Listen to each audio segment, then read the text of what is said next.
और मैं आसिफ हाजी साहब आपका भी शुक्रगुजार हूँ कि आपने छोड़ के मेरे के साथ मुझे की डॉक्टर नईम आपका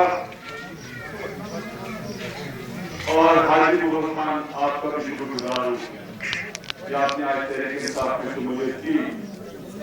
इंशाअल्लाह वक्त ये चीज साबित करेगा, वक्त साबित करेगा कि आपका फैसला बिल्कुल दुरुस्त था।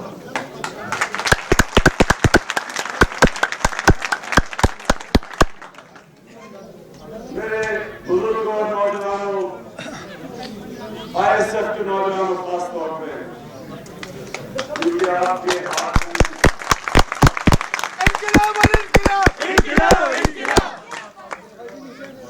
आपके हाथ में पाकिस्तान का मुस्तकबिल है।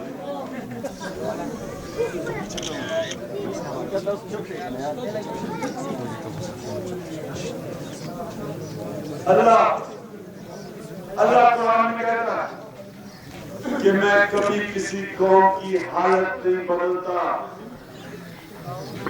जब तक वो कौम खुद अपनी हालत बदलने की कोशिश ना करे। मैं जब क्रिकेट खेलता था,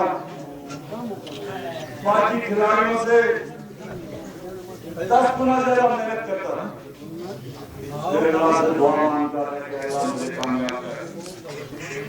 अल्लाह कामयाबी तब देता है जब इंसान जद्दोजहद करता है। अल्लाह ने हमारे पे जहाद फर्ज क्यों की है? क्या अल्लाह को कोई फायदा पहुंचा सकता है? अल्लाह को कोई फायदा पहुंचा सकता है? नहीं पहुंचा सकता। हमारी बेहतरी के लिए अल्लाह ने कहा है कि जुल्म और नाइंसाफी का मुकाबला करो। इसको जहाद कहते हैं। जब इंसान जुल्म का मुकाबला नहीं करता, इंसान गुलाम बन जाता है। जिस तरह आज अमेरिका की ये हुकूमत गुलामी कर रही है, इसलिए कि इनमें सच बोलने की ताकत नहीं। ये वो लोग हैं जो अपने जाती मफादात के लिए मुल्क को बेच दिया। इन्होंने पुश्तूनों का खून बेचा डॉलरों के लिए। मुल्क के लिए डॉलर नहीं, अपने लिए डॉलर। और हम कौन अगर इन जालिम हुक्मरानों का, इन बुज़दिल हुक्मरानों का, इन करप्ट हुक्मरानों का अगर हम उनका मुकाबला नहीं करेंगे, आपका, बच्चों का, इस मुल्क का कोई मुस्तकबिल नहीं। सिर्फ 3 सालों में, और ये नौजवानों खास तौर पे आप जरा गौर करें इस पर, 3 सालों में पाकिस्तान का जो कर्जा था, 60 साल में पाकिस्तान का कर्जा था 5 खरब रुपया, 5,000 अरब रुपया।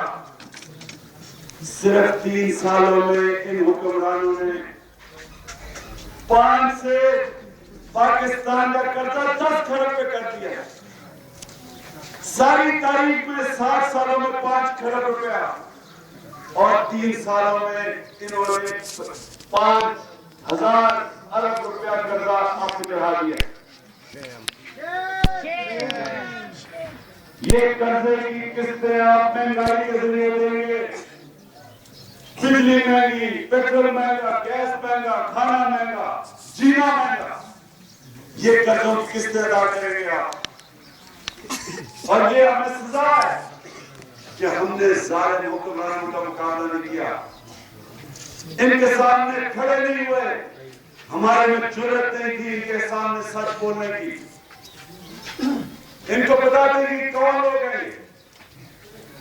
हमने लोगों को नहीं तैयार किया। इनके खिलाफ बोल देने का हमें जब पता ये लोग कौन है, जब आसिफ जरदारी मुल्क का सबसे बड़ा मुजरिम, मुल्क का सदर बन जाता है, उस मुल्क का क्या मुस्तकबिल है? और जो दूसरा मुजरिम है वो उससे कम नहीं है, वो जो रायलैंड का बादशाह बना हुआ है वो भी उतना बड़ा करप्ट है। जब मुल्क के सरबराह बड़े बड़े डाकू बैठ जाते हैं तो आपके बच्चों में क्या मुस्तकबिल होगा? क्यों रोना धोना कि जी महंगाई हो गई, बेरोजगारी हो गई, इंसाफ नहीं मिल रहा? ये होना था, ये जो हुआ है ये होना था। अल्लाह कुरान में कहता है कि मेरी जमीन पे निकल के देखो कितनी कौमें मैंने बर्बाद की जो मेरे हुक्म पे नहीं चली। अल्लाह का हुक्म इंसाफ के लिए खड़ा होना है। जब एक मुल्क में जुल्म का निजाम हो जाता है, अमीर अमीर हो रहा है, गरीब गरीब हो रहा है, नौकरियां, अवाम का बच्चा सरकारी स्कूलों में बेरोजगार, बड़े बड़े डाकू सैनियों में, और बेचारा छोटा आदमी मजबूरी में चोरी करता है, जेल में 6 महीने की सजा, 6 साल जेल में।